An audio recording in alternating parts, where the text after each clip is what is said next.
You are listening to Alex Nanlohi Podcast, to know the Lord and to make Him known.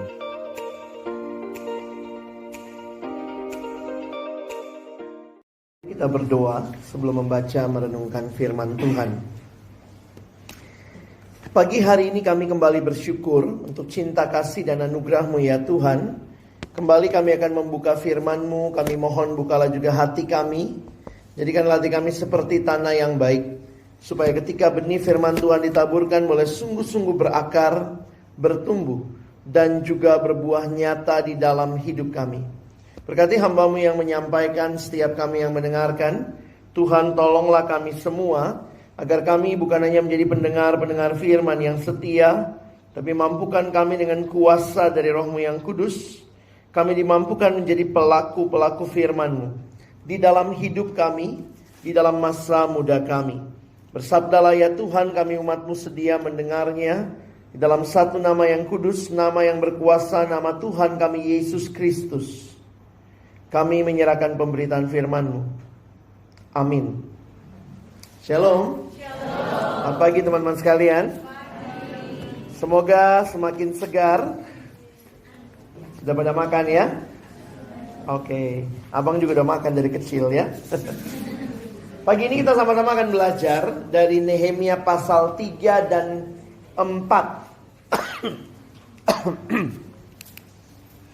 Judulnya saya ganti sedikit. Bukan cuma I can do it, tetapi we can do it. Karena kita lihat kemarin, waktu Nehemia share visi Allah dan pertolongan Allah yang dia alami, kita melihat bagaimana bukan cuma Nehemia, tetapi juga seluruh umat meresponi, kami siap untuk membangun.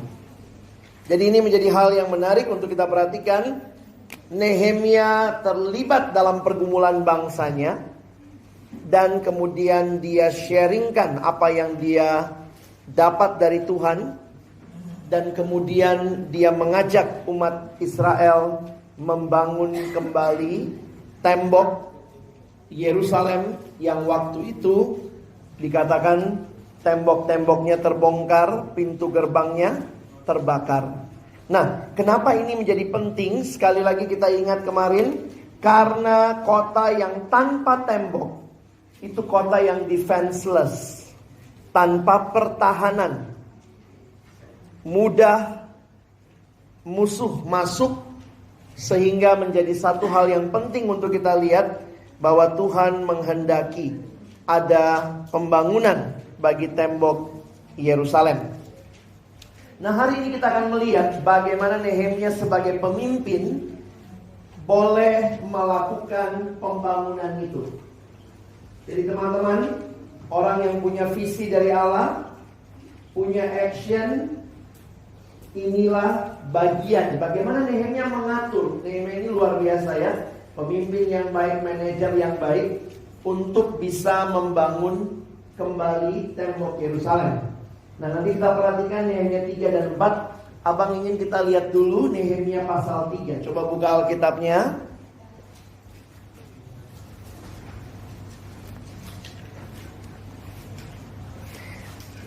Ini banyak nama muncul ya. Bisa jadi pilihan kalau nanti punya anak, namanya dari sini. Ya, kita akan coba lihat sama-sama. Saya bagi 3 kelompok ya, biar gampang. Ini kelompok pertama, ini kelompok kedua, yang ini sampai belakang kelompok ketiga ya.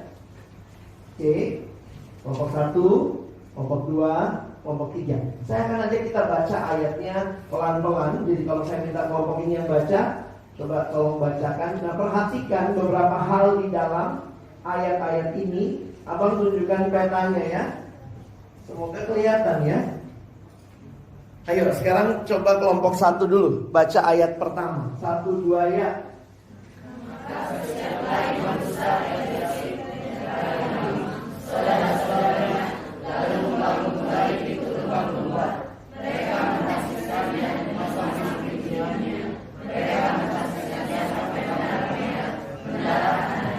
Perhatikan, ini pintu gerbang domba. Ini menara Mea, Ini menara Hananel. Apa yang namanya Hananel ya tadi ya? Hananel gitu ya. Itu L-nya 2, E-nya 2. Jadi teman-teman lihat, pembangunan ini dibagi begitu rupa oleh Nehemia. Dan nama-nama orang ini kayak pembagian job desk, ya. Kenapa? Yang menarik, imam juga ikut membangun. Imam yang biasanya tugas di bait Allah, karena itu kalian lihat ya, di bait suci di sini. Lalu kemudian mereka, para imam juga ikut membangun. Sorry ada yang lain. Saya pakai yang lain ya. Tes. Jadi kalian perhatikan, ini mulai membangun dari sini, pintu gerbang domba. Kenapa dibilang pintu gerbang domba? Karena kalau mau jalan domba, ya, karena dekat ke bait suci. Oke, jadi ini menara Mea, menara Hananel. Nah sekarang yang kedua, silakan baca 1-2 ya. Berdekatan dengan mereka orang-orang Yeriko membangun, dan berdekatan dengan orang-orang itu sudah berdiri. 3, silakan. Pintu gerbang akan dibangun. Mereka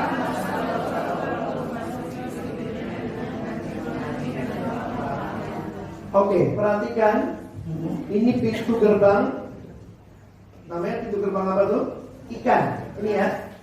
Ini pintu gerbang ikan. Kira-kira kenapa namanya pintu gerbang ikan? Karena biasanya orang jualan ikan di situ ya. Bener ini, jangan pikir nggak benar ya. Jadi ini pintu gerbang ikan. Ini Nehemia kan nggak bisa bangun semua. Bayangkan kalau Nehemia semua Nehemia gitu ya. Dia pingsan. Dia bagi tugasnya, dan bagi tugasnya itu detail sekali. Sekarang ayat yang ke-4. Silakan 1-2 ya.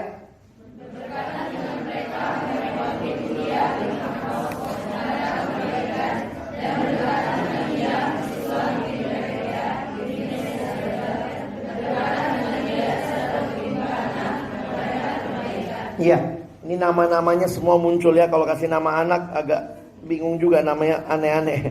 Yang kelima, 1-2 ya.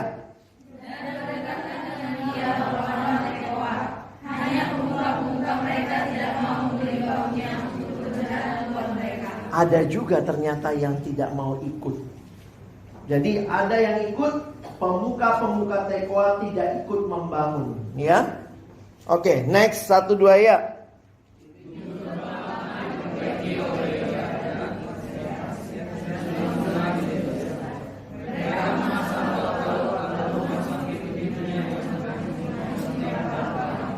Perhatikan ayat 6 itu pintu gerbang lama ini ya. Pintu gerbang lama ada di sini. Jadi semua ini ada orang-orang yang tanggung jawab. Pintu gerbang lama ada di sini. Ini namanya tembok lebar. Kita lihat next ya. 1-2 ya.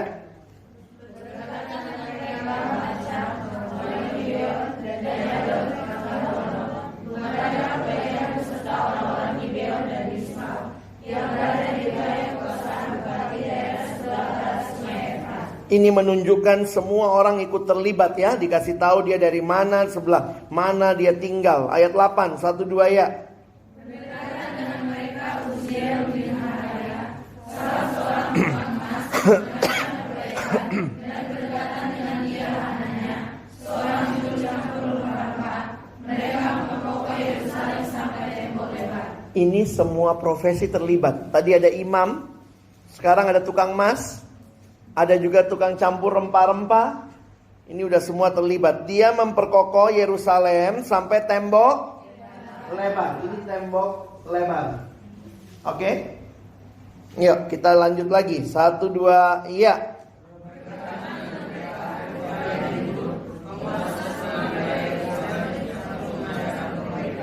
Ayat 10 iya.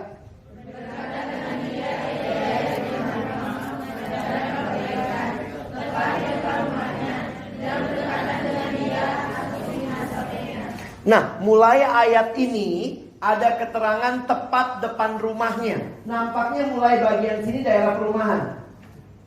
Dan bagus banget Nehemia ngaturnya. Setiap orang bertanggung jawab di depan rumahnya. Yang bagian sini itu beberapa orang dari wilayah-wilayah. Makanya tadi dikasih tahu dari mana dia datang, dari seberang sungai Efrat. Ini orang dari mana? Karena ini kayaknya bukan daerah perumahan, daerah sini. Nah, mulai dari sini daerah-daerah perumahan, setiap orang tanggung jawab depan rumahnya. Dikasih tahu gitu ya. Sekarang bagian siapa? Yang sini ya. Ayat berapa? 1, 2 ya.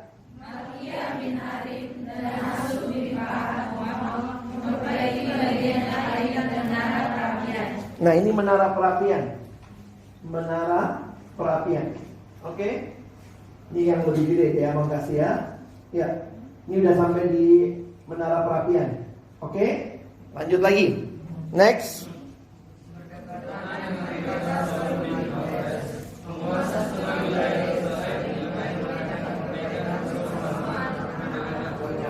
Wih, dikasih tahu juga anak perempuan ikut. Daripada nge-gym kan udahlah, bantu-bantu bangun kan. Sekalian itu, ya. Menolong otot-otot. Oke, next. 1, 2 ya.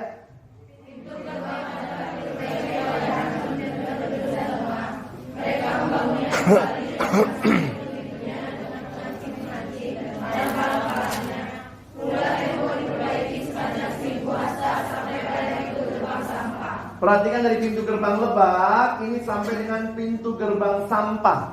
Berapa itu 1000 hasta? Itu kurang lebih 457 meter.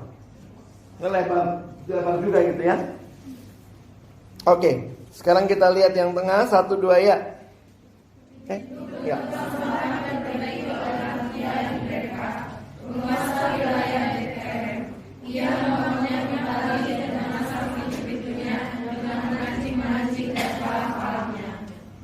Selanjutnya, next.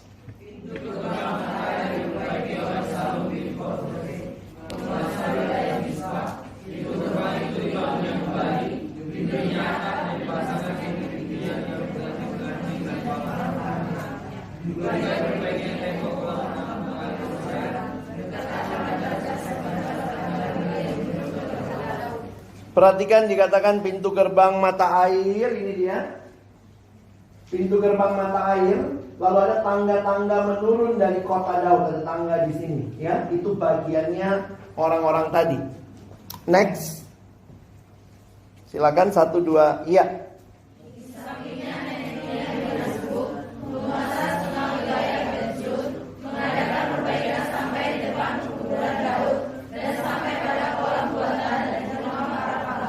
Ya, Nehemia bukan nama satu orang aja ya.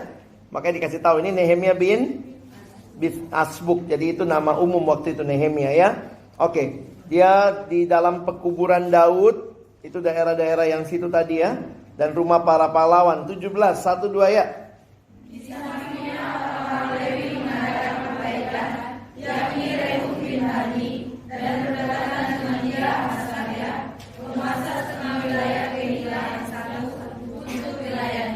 Oke, lanjut 18 ya.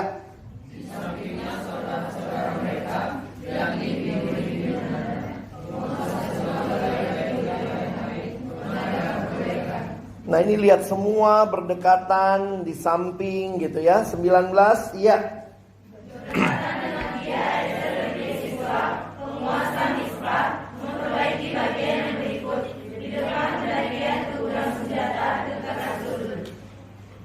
Next, ya.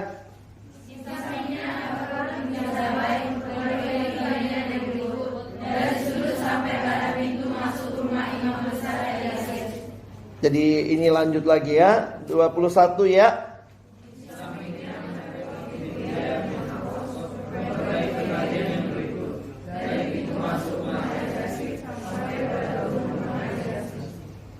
(22) ya.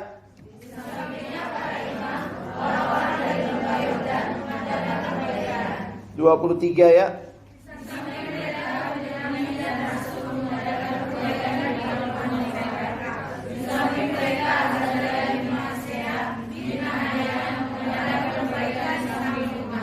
Ada yang perbaikan depan rumahnya, ada yang samping rumahnya ya, tergantung letak rumahnya pasti ya. Next ya.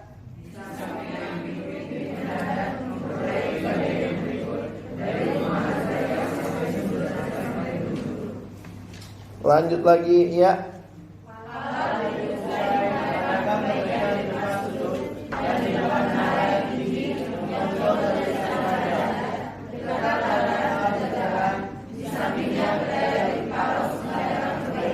Ini dibilang ya, menara yang menonjol, menara tinggi yang menonjol. Jadi ada bagian itu ya. Jadi banyak sekali bagian ini. Oke, next 1, 2 ya. Sampai di depan pintu gerbang air di sebelah timur dan di depan menara yang menonjol. Adapun para budak Ibadat Allah tinggal di Ofel. Ini Ofel. Ini tempat tinggal para budak. Ini pintu gerbang air ya. Memang ada 2 macam tembok waktu digali. Ada yang namanya tembok lama, sehingga mereka melihat yang dibangun sama Nehemia nampaknya yang bagian sini ya. Tembok lama itu memang sudah ada. Oke. Nah ini yang dibangun oleh Nehemia. Kita mesti balik lagi ke peta yang lebih besar ya. Ini tadi sampai sini Ofel ya, sampai Ofel. Kita naik ke atas. Ini rumah-rumah imam, rumah Sadok gitu ya. Kita naik lagi. Oke, sekarang giliran siapa? Oke, 1, 2 ya.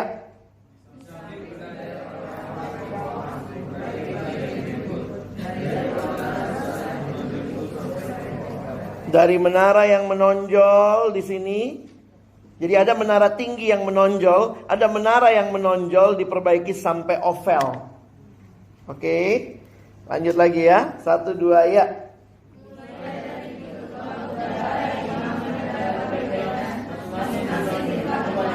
Kenapa pintu gerbang kuda? Karena banyak kuda, jualan kuda di situ ya. Nah, kalian bisa lihat ini pintu gerbang kuda. Oke. Pintu gerbang kuda. Lanjut, 1, 2 ya. Di samping mereka terdapat dinding mengadakan perbaikan di depan rumahnya. Di sampingnya Semaya bin Sekanya menjaga pintu gerbang timur. Pintu gerbang timur di dalam Alkitab sangat unik. Karena memang menghayati orang Israel, menghayati kalau nanti Tuhan datang. Ini penghayatannya orang Israel. Tuhan akan datang dari pintu gerbang timur. Ya, ini bait suci di sini. Tuhan akan datang dari sini. Jadi ini pintu gerbang timur. Itu juga ada penjaganya. Dia juga bangun di dekat tempatnya. Oke, lanjut 1, 2 ya.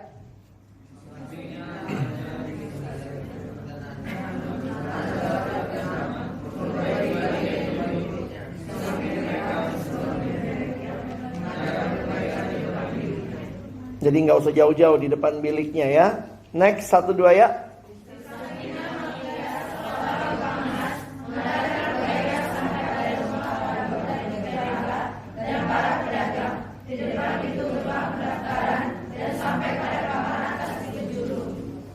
Perhatikan ini biliknya Mesulam.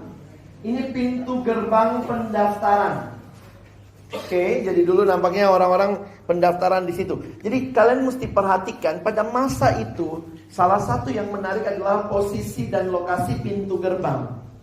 Pintu gerbang itu menjadi tempat kayak sekarang ini ya, kantor wali kota. Mereka mengadakan persepakatan masalah jual beli, kalau kita ingat konteks root gitu ya, itu semua terjadi di pintu gerbang. Jadi itu di pintu gerbang itu banyak hal yang terjadi. Nah, salah satunya pintu-pintu gerbang yang penting itu pintu gerbang pendaftaran, pintu gerbang timur. Terakhir, udah terakhir kan? Yang sini sekarang ya, 1, 2 ya.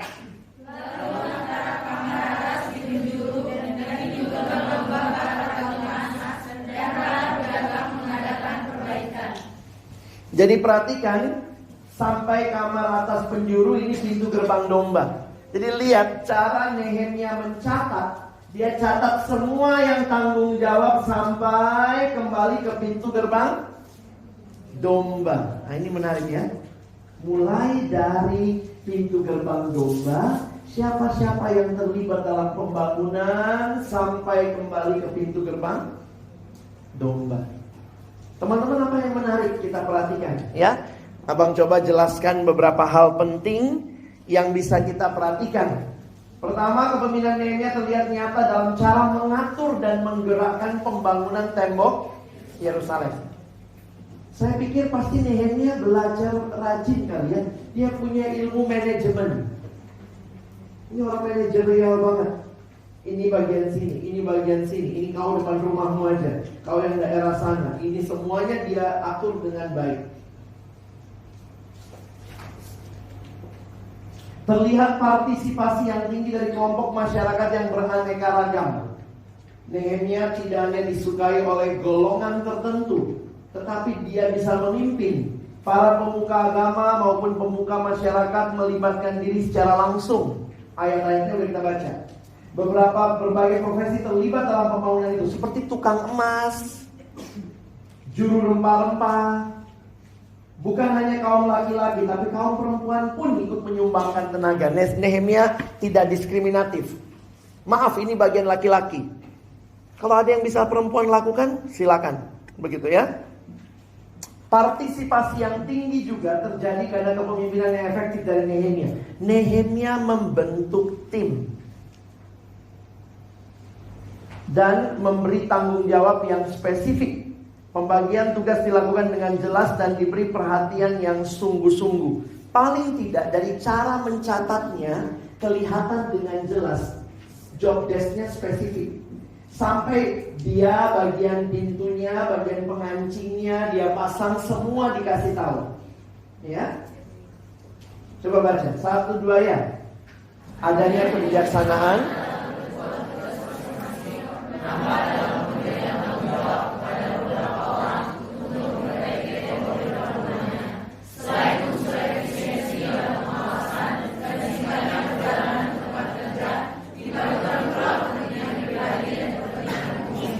Iya dong, kalau dia tinggal di atas perbaiki tembok yang di bawah, baru jalan aja udah gempor gitu ya.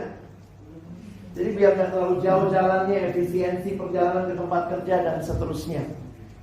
Next, pemberian nama tiap tim memperlihatkan kepedulian Nehemia untuk memberi kredit terhadap hasil kerja yang dicapai oleh tim. Bayangkan ya, kitab ini kan dibaca oleh orang Israel. Senang gak waktu anak cucumu baca? Iya, opungku ikut bangun gereja. Ada nama opung di situ. Kadang-kadang kita kalau pulang kampung gitu ya. Ini dulu opung yang bangun loh. Mana ada batunya? Nama opungmu ada di situ. Nah ini juga menarik. Mereka paling tidak waktu membaca kitab Nehemia di kemudian hari. Makanya menarik dikasih tahu ini anaknya siapa. Marta Rombonya jalan juga. Ya, jadi jelas ini. Ya. Beberapa tim dibentuk karena kedekatan tempat tinggal, yang lain berdasarkan keluarga, ada juga berdasarkan status sosial. Mungkin lebih gampang kali ya, imam bangunnya bareng imam, imam sama imam. Kalau imam dicampur sama tukang mas, bingung kali ya. Imam dicampur juru rempah-rempah. Makanya ada yang berdasarkan status sosial maupun profesi. Jadi luar biasa Nehemia ini ya. Nehemia juga mampu memotivasi mereka untuk bekerja dengan tujuan dan komitmen yang sama. Ini kesimpulan saya. 1-2 kita baca sama-sama. 1-2 ya. Nehemia adalah pemimpin, manajer yang baik, namun juga seorang yang memahami pentingnya. Dia tahu pentingnya teamwork. Dan saya pikir ini yang harus kita sadari ya. Jangan lupa, Nehemia bukan hanya orang yang pintar memimpin ngatur-ngatur, tapi dia juga orang yang terlibat. Dan saya pikir itu yang membedakan kualitas Nehemia dengan pemimpin-pemimpin yang lain. Sampai sini ada yang mau tanya?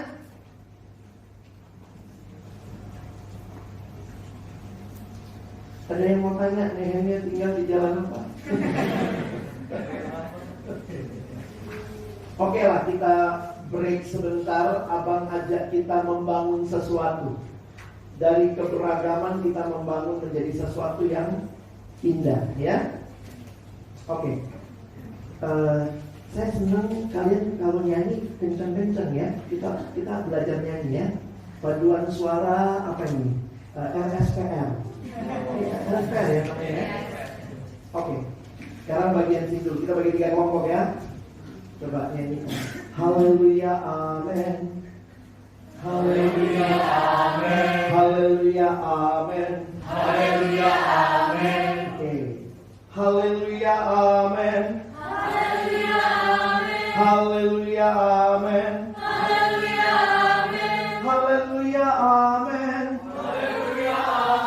Haleluya, amin. Ketinggian ya?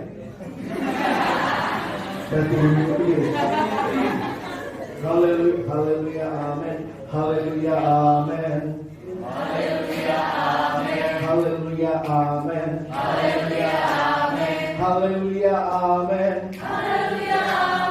Haleluya, amin. Haleluya, amin. Haleluya, amin. Haleluya, amin. Nah, sekarang di sini nyanyi terus ya. Sambil kalian nyanyi terus, saya pindah. Yang ini jangan mulai dulu ya. Tunggu dulu. Ketika Thanos melakukan ini, baru mulai. Coba ya. Perhatikan tangan saya nanti ya. Haleluya, amin. Haleluya, amin. Haleluya, amin. Terus.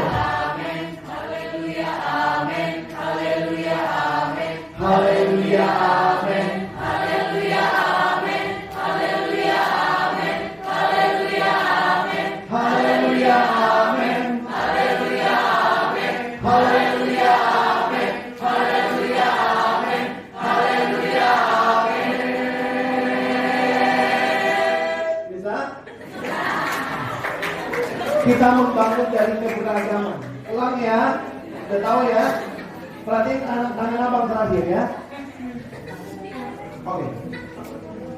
Haleluya, amin. Haleluya, amin. Haleluya, amin. Haleluya, amin. Haleluya, amin. Haleluya, amin. Haleluya, amin. Haleluya, amin. Haleluya, amin. Haleluya, amin. Haleluya, amin. Haleluya, amin. Paduan suara yang jadi kalau sendiri bisa aja kenceng, tapi nggak indah-indah banget. Dicampur tambah indah, dicampur lagi lebih indah. Inilah prinsipnya teamwork. Kalau kalian satu waktu punya visi, Tuhan saya mau jadi ini, Tuhan saya mau berkarya dalam bidang ini, maka ingatlah Tuhan menggenapkan visimu menggunakan berbagai sarana. Tuhan pakai berbagai orang tuamu, bapak ibu gurumu, mungkin nanti kamu masuk kampus, kamu nanti bekerja, semua jadi satu hal yang Tuhan pakai. Seperti Nehemia dipakai Tuhan membangun tembok Yerusalem. Teman-teman, kita dipakai Tuhan membangun tembok-tembok yang runtuh di Indonesia. Tembok pendidikan runtuh. Siapa yang Tuhan pakai? Ya mungkin kalian yang kuliah di FKIP, kalian yang mau jadi guru. Nggak tahu nih, anak sekarang masih pengen jadi guru nggak? Atau kalian kesel lihat gurunya nggak ada yang mau jadi guru. Tembok-tembok yang hancur dalam dunia ekonomi, siapa yang akan Tuhan pakai membangun? Ya teman-teman yang akan mengambil jurusan ekonomi. Makanya setelah ini kita ada tes ya kan? Tes supaya bisa lihat di bagian mana kau tepat. Jangan sampai anak yang nggak suka hitung-hitungan, terus ada juga itu, aku mau jadi dokter bang. Oh iya, kamu mau bisa lihat darah. Ya ampun. Kalau lihat darah aku pingsan, nanti kau yang ditolong. Jadi memang akhirnya kita mesti lihat ya, di mana bagian kita kenal. Tapi nanti seiring berjalannya waktu, saya melihat Tuhan membangun sesuatu tidak cuma pakai satu orang. Indonesia ini orang suka ngomong, wah Indonesia ini rusaknya bukan cuma satu, rusaknya banyak.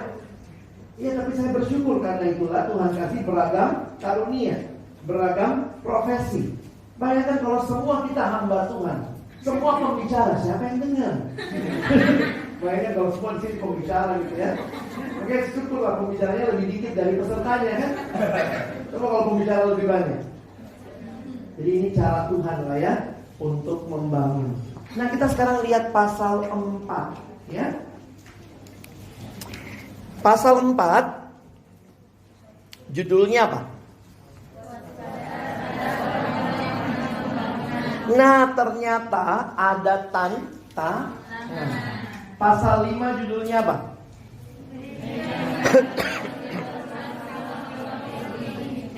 Ternyata ada keluhan-keluhan dari sesama orang Yahudi. Jadi kalau teman-temanku, adik-adikku perhatikan, ternyata pada waktu itu ada dua macam tantangan. Dari luar dan ternyata dari dalam. Siapa musuh dari luar yang kalian lihat namanya kemarin? Sanbalat. Siapa lagi? Oron, Tobia. Ya jangan kasih nama anak itu ya. Kasihan anakku dibully sepanjang pembelajaran Alkitab. Kayak dulu kan, dulu terkenal banget Raja Nero. Sekarang Nero nama apa? Anjing. Oh, gitu ya. Ada juga yang begitu. Ya karena Nero itu kan katanya dia waktu itu dia menghasut. Jadi dia bakar kota Roma, lalu kemudian dia mentambah-hitamkan orang Kristen. Makanya sampai sekarang kalau kita mau burning CD, programnya namanya apa? Nero, ya pernah? Kalau mau bikin CD itu ya, pakai Nero Burning Rome, ya. Kalau kalian lihat itu gambarnya kota Roma yang lagi menyala-nyala. Jadi menarik untuk kita perhatikan bahwa tantangan akan selalu ada.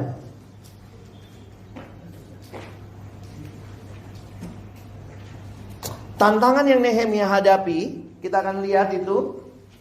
Sebenarnya kalian mesti baca lebih jauh lagi. Perhatikan pasal 5, ada perikop yang kedua, judulnya apa?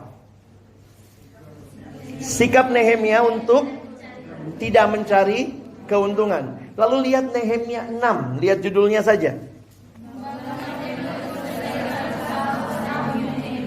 Wow, Nehemia sampai mau dibunuh. Ada nggak kamu ya, demi mencapai cita-citamu, karena kamu berintegritas sampai mau dibunuh? Ada satu adik rohani saya sekarang di KPK. Dan memang sulit ya. Mereka yang di KPK itu khususnya yang tampil di depan itu ya.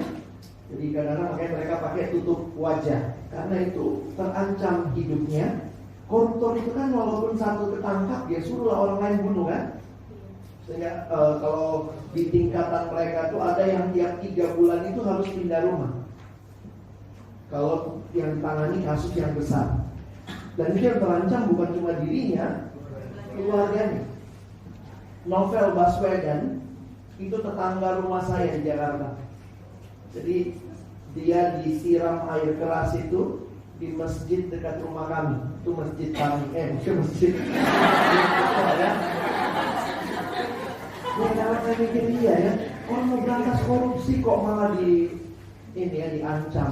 Nah ternyata Nehemia juga, kita pasti mikir, wah Nehemia hebat segala macam, tapi jangan lupa, ancaman untuk hidup berintegritas mungkin sampai menuntut Tapi memang kita mesti ingat, kalau Tuhan belum berikan kita, ya Tuhan, nyawa di tangan Tuhan ya, hidup di tangan Tuhan. Kalau Tuhan masih memberikan kesempatan, kamu hidup, itu berarti kamu berkarya. Tapi kalau Tuhan bilang stop, game over, kamu udah balik, gitu ya. Sehingga kita tetap melihat, jangan kompromi.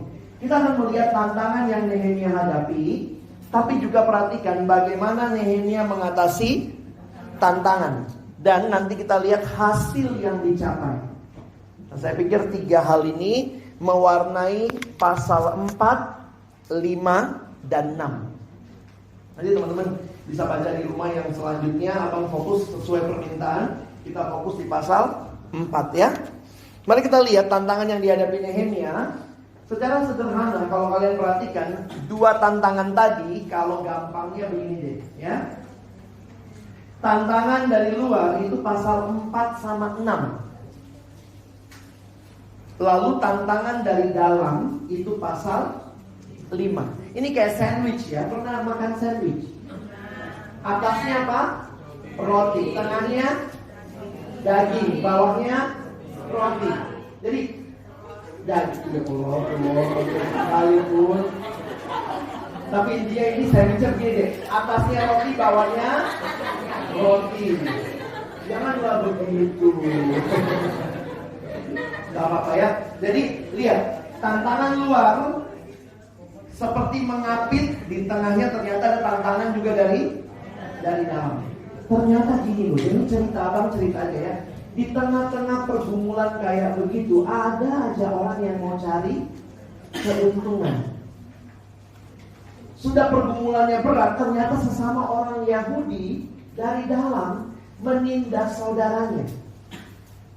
Tentu waktu mereka hidup dengan tembok yang tidak kokoh, itu kan hidupnya sulit, ekonomi sulit, sehingga banyak saudara-saudara sesama orang Yahudi pinjamkan uang dengan bunga yang sangat tinggi. Itu membuat akhirnya Nehemia marah juga. Jadi ini gambaran yang teman-teman perhatikan, tantangan dari dalam begitu juga. Saya kadang suka lihat di Indonesia juga terjadi ya. Bantuan bencana alam, gunung meletus, dikorupsi juga. Saya pikir yang korupsi ya, itu asap apa itu? Asap mengkorupsi bencana alam. Ngeri, di tengah-tengah kemalangan orang, ada orang yang selalu mikirnya ambil untung, ambil duit. Nah itu yang kita mau perhatikan ya. Baik, kita lihat tantangan dari luar, ternyata bukan langsung di pasal 4 mulainya. Kemarin di pasal 2 udah lihat ya.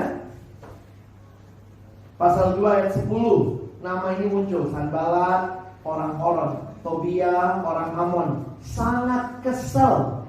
Jadi kalau kita lihat caranya dicatat emosinya, sangat kesal. Apa yang dia lakukan? Mereka mengolok-olok dan menghina kami.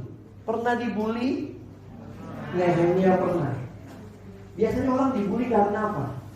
Karena kadang-kadang gitu, kita hidup kudus dibully juga. Kita lewati, awas Roh Kudus lewat. Apa yang gitu tuh? Ada siswa kan bilang sama saya, habis gimana bang, kalau kita gak ikut nyontek? Dia datang, bang, aku karena gak ikut nyontek dibully temanku. Kudus sekali kau. Ini sekolah bukan STT. Ya, saya lebih kaget lagi sama STT bikin nyontek. Tapi poinnya apa? Orang tidak suka lihat orang yang hidup benar. Itu jadi aneh juga.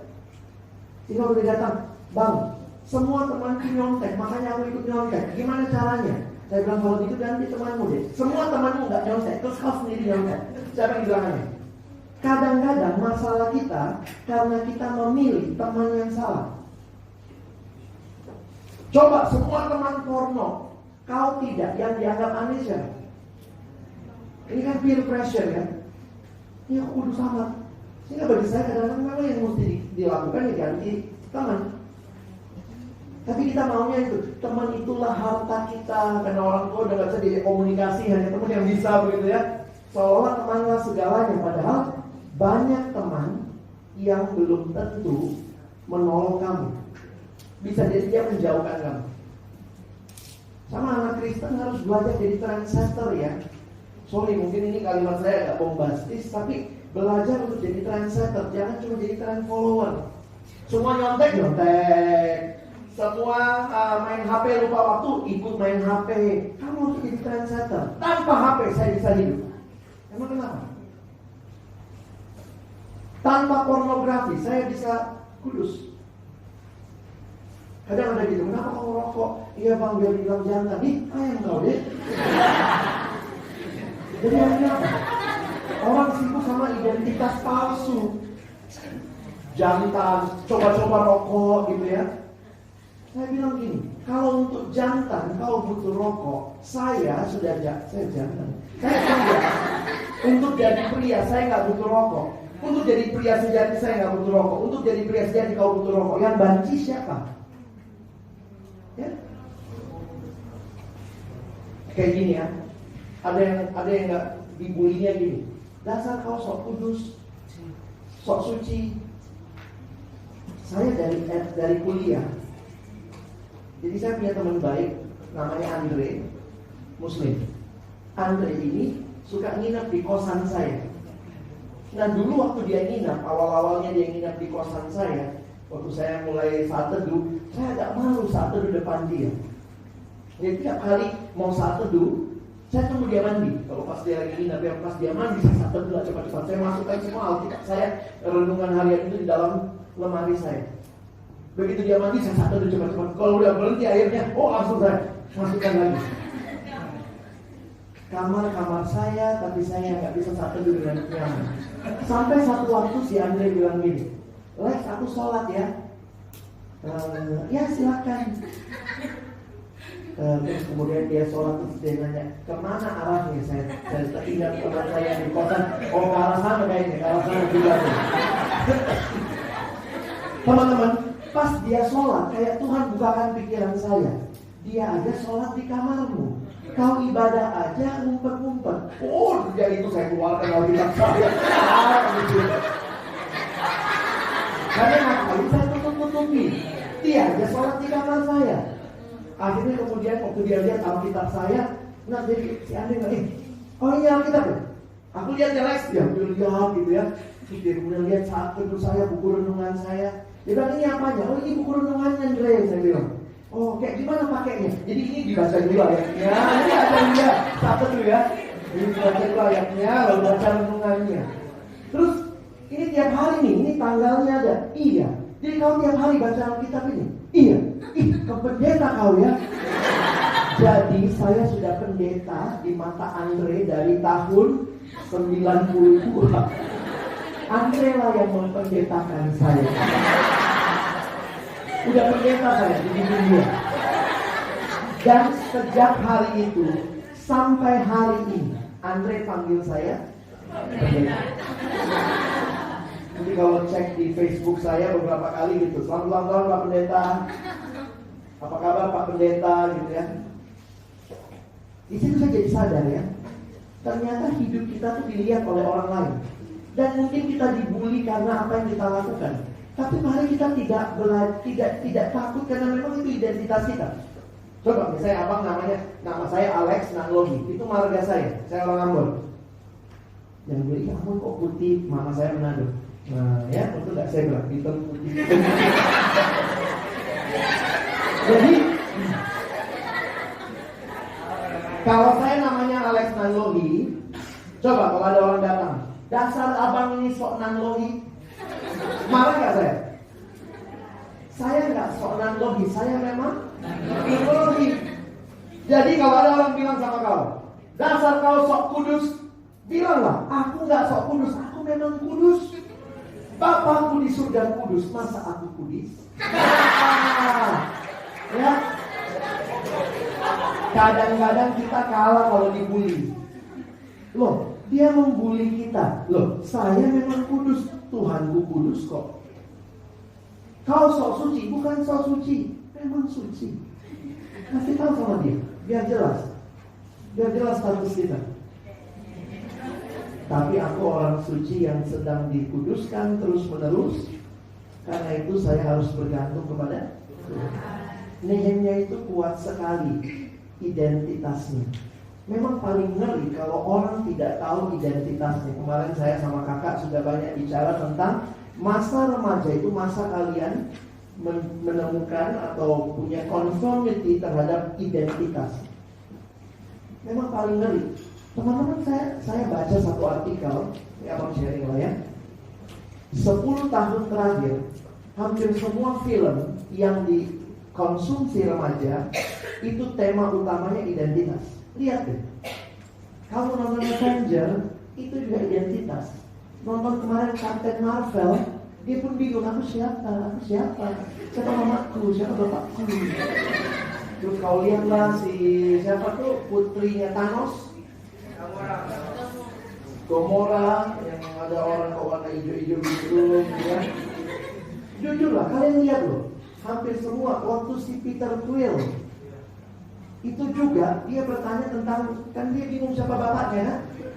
Jadi lucunya di saat generasi ini lagi cari identitas, film-film kalian dibombardir dengan identitas. Tapi perhatikan, beberapa kali yang dikasih gambaran baik lewat lagu dan juga lewat film adalah identitasnya begini. Find your identity inside you. Look inside. Bahkan di mungkin zaman bapak mamamu ada lagu itu ya. There's a hero if you look inside your heart. Loh, itu kadang-kadang saya mikir, Emangnya identitas itu dari mana? Contoh lah ya, kalau abang ciptakan benda ini, saya ciptakan benda ini namanya Mike. Begitu saya cipta benda ini punya siapa? Punya penciptanya. Siapa yang kasih identitas untuk benda ini? Penciptanya. Jadi identitas benda ini bukan dengan benda ini lihat ke dalam dirinya. Oh, lihat ke dalam, aku Mike. Enggak.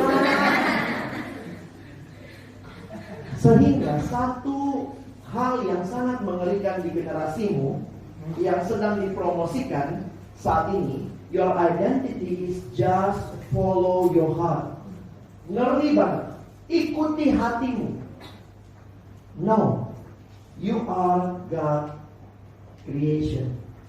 Kamu harus ikuti Tuhan. Don't follow your heart. Hatimu sudah jatuh dalam dosa. Follow God's word. Ikuti firman Tuhan. Saya ketemu seorang anak, bukan ketemu lah ya, nggak usah bilang ketemu. Saya lihat YouTube-nya, di YouTube-nya itu dia ngaku gay. Ini anak yang pernah saya layani waktu SMA, sekarang udah penampilan sangat wanita. YouTube-nya, Instagram-nya banyak sekali yang follow, dan dia berkali-kali bikin live IG itu yang nonton ribuan. Dan apa yang dia bagikan? Inilah saya, inilah identitas saya. Saya cari ke dalam hati saya pengen jadi cewek. Tapi ya sudah, lalu dia pakailah cewek. Dan sekarang dia diundang ke banyak event untuk, karena dia fashion design, dia share tentang hal itu. Dan selalu dia ingatkan, follow your heart. Hai orang muda, follow your heart. Apa yang hatimu mau ikuti saja. Ngeri banget. Kalau hatimu pengen mencuri, oh curi saja. Kalau hatimu pengen LGBT saja, lalu boti.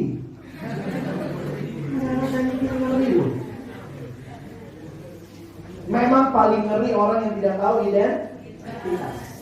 Makanya paling sedih kalau lihat film Indonesia begitu ya. Begitu tiba-tiba mau dipanjang-panjangin sinetron, tiba-tiba jatuh, hilang ingatan. Aku siapa? Apa paling kesel begitu ya.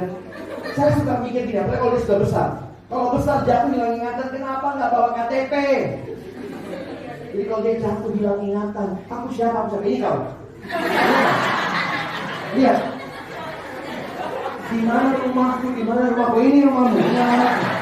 Kasih ongkos Gojek pulang dulu.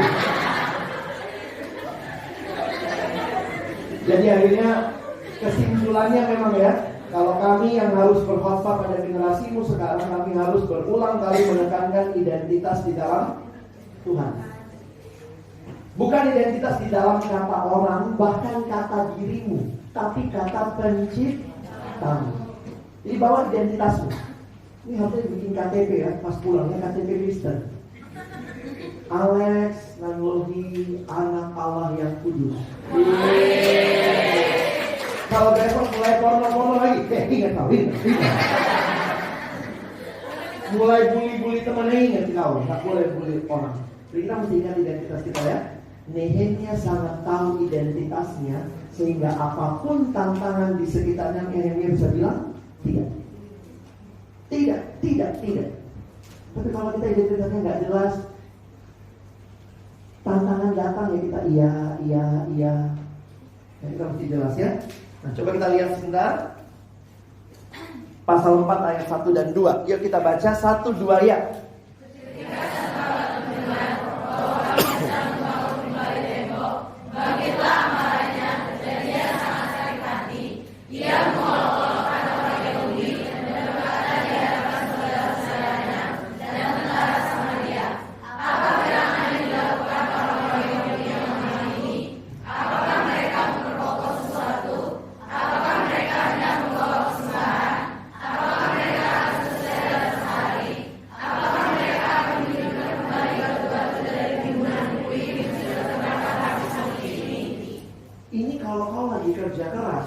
Lagi sungguh-sungguh berjuang, tiba-tiba orang ngomong begini, julid banget ya, nyinyir. Apa mereka akan menghidupkan kembali batu-batu itu? Ku lempar batu orangnya. Satu lagi, ini lebih nyinyir lagi nih, ini Sanballat ya. Kenapa saya mikir ini kenapa sih orang-orang ini ya? Itu kalau kayak di sinetron balik lagi ibu-ibu yang sudah gitu ya. Kan gitu, sudah ada filmnya begini, yang satu lagi sedih, itu yang lagi terus nanti apa? Nah ini menarik nih, sepanjang diceritakan Nehemia, tiba-tiba nyelip lagi, si Juliet, gitu ya. Ini satu lagi nih, Tobia, lebih sedih lagi. Sekalipun mereka membangun kembali, kalau seekor anjing hutan meloncat dan menyentuhnya, robohlah tembok batu mereka. Ya ampun. Begitu kita pintar sedikit di sekolah lah, pasti dukun kau kan. Sedih kali ya. Nilaimu tinggi dukun ya kau itu. Oh nilaimu tinggi ya, karena ini kan kau nyogok gurunya. Kadang-kadang gitu nggak enak ya.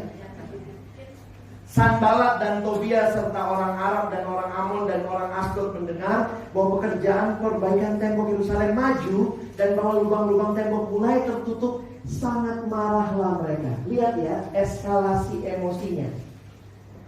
Mulai dari kesal, sekarang sangat marah. Makanya para penafsir banyak bertanya, apa sih orang-orang ini? Ada apa dengan mereka? Nah perhatikan lokasi mereka tinggal dari penggalian sejarah. Sanballat ini orang Babel namanya, karena dia nama Babel. Dia adalah gubernur Samaria, tetangga Israel di sebelah utara. Tobia, ini namanya nama Ibrani, jadi mungkin dia orang Yahudi. Mungkin dia adalah penguasa wilayah Amon, tetangga Israel di sebelah timur. Arab di mana? Di selatan. Asdod barat. Ini musuh di mana-mana. Di timur, di barat, utara, dan selatan ada musuh-musuh. Aduh, ngeri kali bener ya. Makanya para penafsir bertanya, kira-kira kenapa mereka marah? Perhatikan, ketika Israel tidak ada tembok, ternyata mungkin mereka mendapatkan keuntungan ekonomi. Ya, ini sedikit, nanti bukan bahasa Inggris. Mungkin ambisi personal, mungkin juga jealous, memang cuma iri hati. Tapi lebih jauh lagi ada masalah ekonomi, economic power, loss of economic supremacy. Tadinya mungkin mereka yang terpandang, sekarang mulai ganti ke Yerusalem. Dan juga ekonomi dan politik terancam. Jadi teman-teman bisa perhatikan ya. Nehemia dan bangsanya membangun di tengah ancaman. Perhatikan pasal 4 ayat 10 kita baca ya. Abang gak suruh baca semua, kita baca sekarang kelompok 1. Baca ayat 10. 1, 2, iya.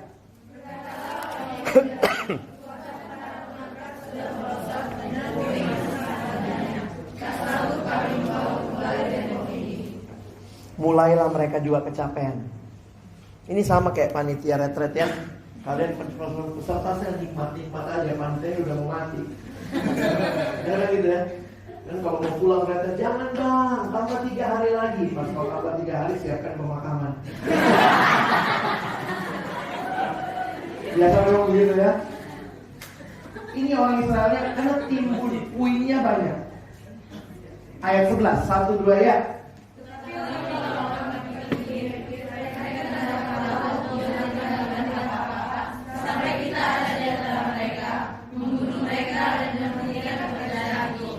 Ya ampun, dari luar diintimidasi, bilangnya mau dibunuh.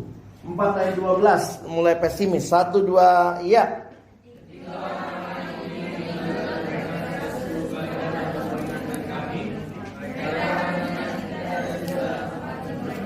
Perhatikan musuhnya kan dari mana-mana.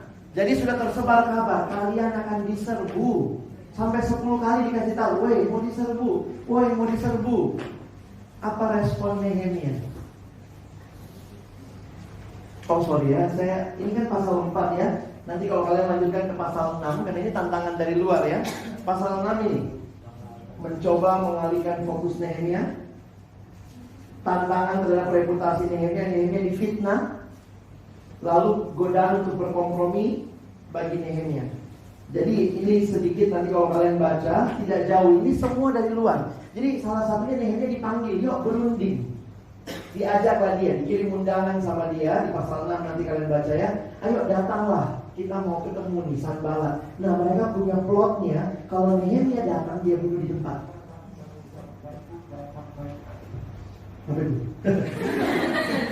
Biasanya ada interview-nya ya. Ya, kita baca sama-sama. 1, 2 ya. Berbagai cara mereka pakai.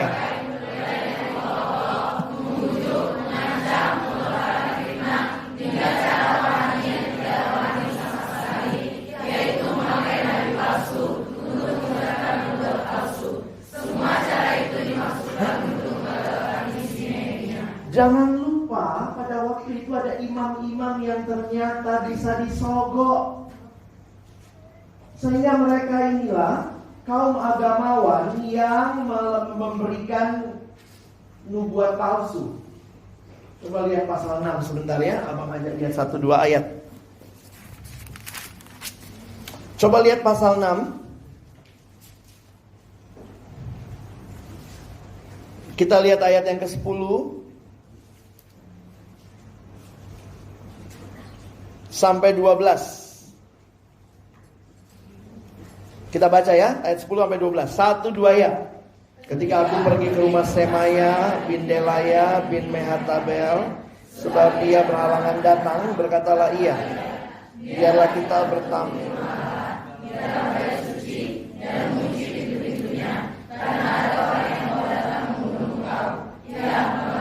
Mereka mau datang membunuh engkau. Tetapi kataku, orang manakah seperti aku ini dapat memasuki bait suci dan tinggal hidup? Aku tidak pergi, karena aku ketahui benar bahwa Allahku tidak mengutus dia. Ia mengucapkan nubuat itu terhadap aku. Ya ampun, busuk banget ya. Ini musuh dalam selimut ini. Jadi dia bilang begini, dia kasih nubuat, Nehemia, ngumpetlah kau di bait Allah. Sehingga dengan begitu, ini cara membuat Nehemia kehilangan kepercayaan masyarakat. Bayangkan masyarakat lagi bangun, Nehemia ngumpet. Itu caranya karena apa? Disuap. Perhatikan 13. 1, 2, ya.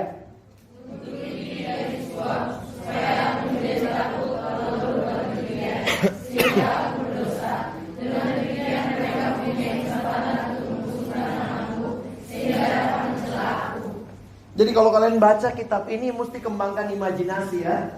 Kadang-kadang mungkin kalau kalian lihat ini luar biasa ya. Tantangan datang sampai pakai orang dalam, suruh Nehemia ngumpet. Untungnya Nehemia bilang, tidak, saya tidak akan demikian. Ini orang lagi bangun semua, masa saya ngumpet. Ya. Bagaimana Nehemia mengatasi tantangan dari luar? Kadang kalau kita pikir apa yang dia lakukan? Hal pertama dan terutama, berdoa. Kita baca pasal 4 ayat 4 sampai 5 ya. Sama-sama ayat 4 dan 5. 1, 2 ya. Ya Allah kami, dengarlah bagaimana kami dihina. Balikkanlah cercaan mereka menimpa kepala mereka sendiri, dan serahkanlah mereka menjadi jarahan di tempat tawanan. Jangan kau tutupi kesalahan mereka, dan dosa mereka jangan kau hapus dari hadapanmu, karena mereka menyakiti hatimu dengan sikap mereka terhadap orang-orang yang sedang. Teman-teman, jangan berpikir kita sanggup dengan kekuatan sendiri. Doa. Ini mirip kayak Tuhan Yesus ya. Tuhan Yesus juga menasihati, berjaga-jagalah dan berdoa. Tapi bukan cuma itu. Kalau cuma doa, ada tantangan. Nehemia pun pakai akal. Pakai akal pemberian Tuhan, menyusun strategi pertahanan kota. Gimana strateginya? Ayat 13. Sekarang kelompok 1 baca 13 ya. 1, 2 ya.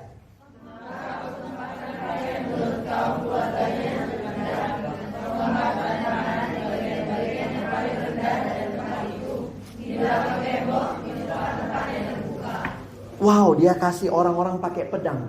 Di tembok yang masih belum tinggi, pasti bisa datang orang. Di situ mereka ditempatkan. 14 yang tengah. 1, 2 ya.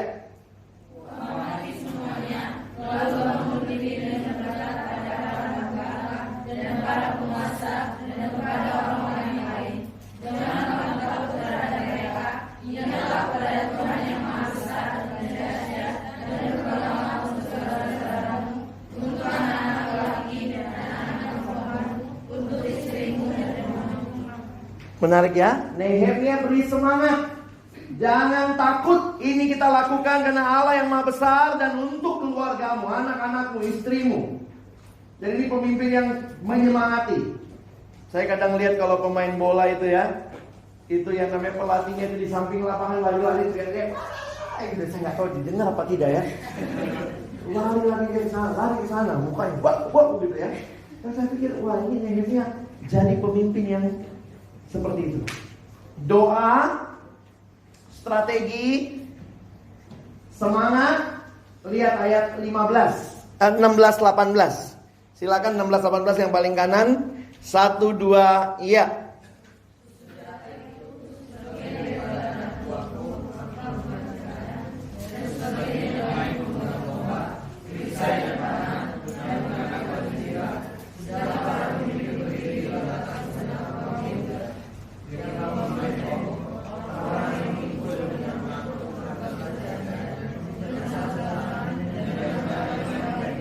Sampai situ dulu. Bayangkan satu tangan pegang senjata, satu tangan membangun.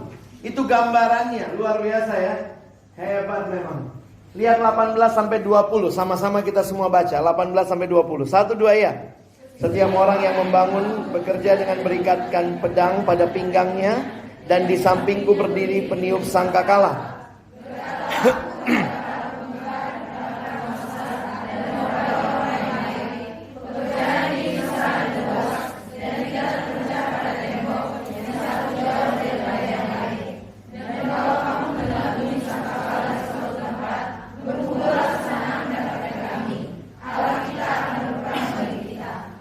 Zaman itu belum ada WA, belum ada SMS, belum bisa telepon. Pakai apa? Sangkakala. Begitu sangkakala ditiup, kata Nehemia, berarti di situ ada ancaman. Semua harus datang ke sangkakala itu. Jadi lihat, Nehemia menyadari betapa pentingnya komunikasi agar mereka saling mendukung. Dan terakhir yang luar biasa, ya kita baca ayat 23 terakhir. 1, 2, iya. Demikianlah aku sendiri.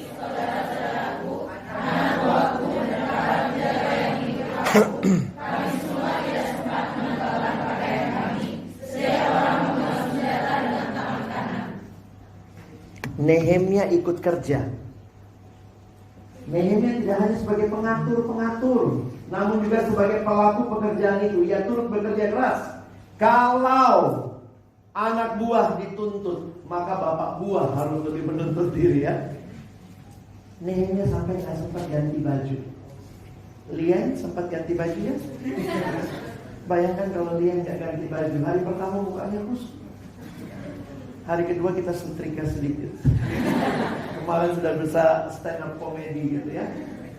Karena saya mikir, ya emang ketua itu begitu ya, nggak akan masuk kamar dia sebelum orang lain masuk kamar. Kecuali kalau dia tiba-tiba masuk kamar, kita bilang, wah ini ngumpet dari tanggung jawab. Makanya Nehemia juga nggak mau sembunyi di bait Allah. Ya, baik teman-teman, abang nggak lanjutin lagi. Sebenarnya nanti kalau lihat, kalau tantangan dari dalam ada lagi ya, yang tadi saya sudah ceritakan. Bagaimana Nehemia mengatasi tantangan dari dalam? Kalau dari luar dia berdoa, pakai strategi, bangkitkan semangat, pakai pola komunikasi, dan dia sendiri menunjukkan dia ikut kerja. Dari dalam, dia tahu identitasnya. Itu tadi yang saya sudah bagikan juga ya. Ini kesimpulan-kesimpulan kita. Kesimpulan singkat yang dapat dikatakan tentang kehidupan Nehemia sebagai gubernur, ia tidak bercacat. Inilah yang dibutuhkan seorang pemimpin di bidang apapun, baik di pemerintahan, perusahaan, gereja, lembaga pelayanan maupun rumah tangga. Kita baca kalimat terakhir ini. 1, 2 ya.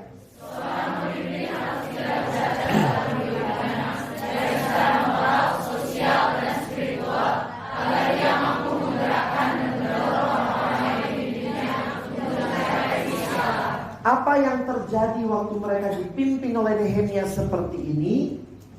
Luar biasa. Berapa lama tembok itu jadi? Hasil yang dicapai, saya langsung ke sini ya. Maka selesailah tembok itu pada tanggal 25 bulan Elul dalam waktu, wow, kurang kurang dari 2 bulan. Hebat ya? Kurang dari 2 bulan. Muncul lagi pasukan julid.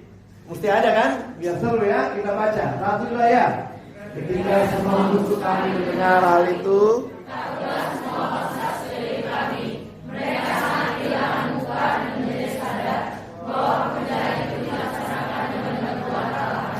ketika kamu hidup benar, dipimpin Tuhan, musuh-musuh akan bungkam sendiri. Dan yang menarik, mereka akan lihat, ini pasti tangan Allah. Saya harap kita menikmati kitab ini ya. Ini baru sampai pasal 4 loh. Baca lagi di rumah lanjutannya ya. Abang tutup dengan aplikasi. Beberapa poin saya sudah sampaikan tadi. Dalam memperjuangkan visi Allah, teman-teman tetap setia dan berserah kepada Allah. Tetap berjuang dengan kerja keras melakukan bagian kita. Memang visinya dari Allah. Kalau Allah panggil kamu jadi berkat di bangsa ini, saya pikir dari siswa kamu sudah bisa belajar memilih mau kuliah jurusan apa. Bagaimana kau melihat bangsa ini? Kalau kau peduli dengan bangsa ini, lihat apa kerusakan di bangsa ini. Dan tanya sama Tuhan, Tuhan, Engkau mau pakai saya dalam kerusakan bangsa ini di bidang apa? Ada siswa ditanya, mau kuliah apa? Nggak tahu bang. Mau kuliah apa? Saya cuma mau jadi ekonom. Kenapa? Biar kaya, rumah besar, bisa jalan-jalan ke luar negeri. Sempit banget cita-citamu. Pernahkah kita berpikir mengkaitkan cita-cita kita dengan Allah yang tentu tidak secara kebetulan taruh kamu di Indonesia? Kaitkan cita-citamu nggak usah dengan dunia dulu deh, dengan Indonesia.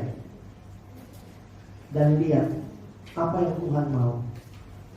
Ada kalimat indah, do your best and God will do the rest.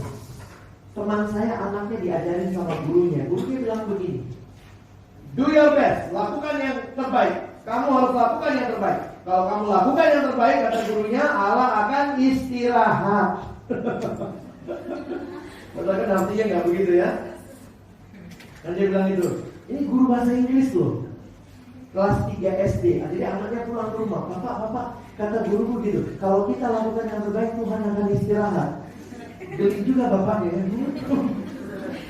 Maksudnya bagian kita lakukan, Tuhan akan melakukan sesuai dengan bagian Tuhan.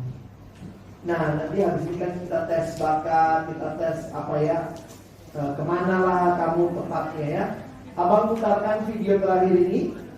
Ini video yang kami pakai untuk mendorong siswa-siswi menggumulkan apa yang dia rindukan dalam profesinya ke depan.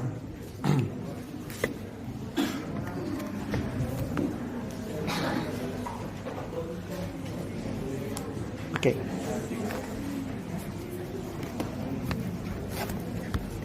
Suaranya deh.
tidak memakai itu untuk kepentingan pribadinya, hanya mau kaya, mau sukses, tapi dia pakai menggenapkan visi Allah bagi bangsanya.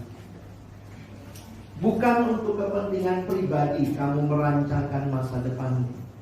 Rancangkanlah itu dengan bertanya, Tuhan, kalau saya studi bidang ini, pakai saya membangun tembok yang hancur di bangsa ini untuk kemuliaan Tuhan. Mari kita berdoa. Tuhan, terima kasih buat sesi ini. Kami bisa melakukan segala sesuatu hanya karena Tuhan. Kemampuan kami datangnya dari Tuhan. Dan sekali lagi kami bersyukur, firman-Mu meneguhkan kami dari pengalaman Nehemia, melihat bagaimana Tuhan pakai Nehemia di zamannya bagi kemuliaan Tuhan, membangun tembok Yerusalem bagi orang-orang yang ada di Yerusalem. Yerusalem boleh kembali menjadi kota yang kokoh dan menjadi tempat di mana Tuhan bertahta di bait-Mu yang suci. Terima kasih Tuhan. Sekali lagi kami berdoa bagi kami semua, generasi Z masa kini. Biarlah kami juga boleh melihat seluruh potensi kami diselaraskan dengan kebutuhan bangsa ini. Supaya kami bukan hanya memikirkan masa depan yang sukses, masa depan yang indah, masa depan yang cemerlang bagi keegoisan kami, tapi masa depan yang di dalamnya kami boleh melihat Tuhan dimuliakan. Dan melalui profesi yang kami akan tekuni, banyak orang yang diberkati. Sekali lagi terima kasih untuk firman-Mu. Terima kasih untuk setiap hati yang terbuka di hadapan-Mu. Dalam nama Tuhan Yesus kami bersyukur, kami berdoa. Amin.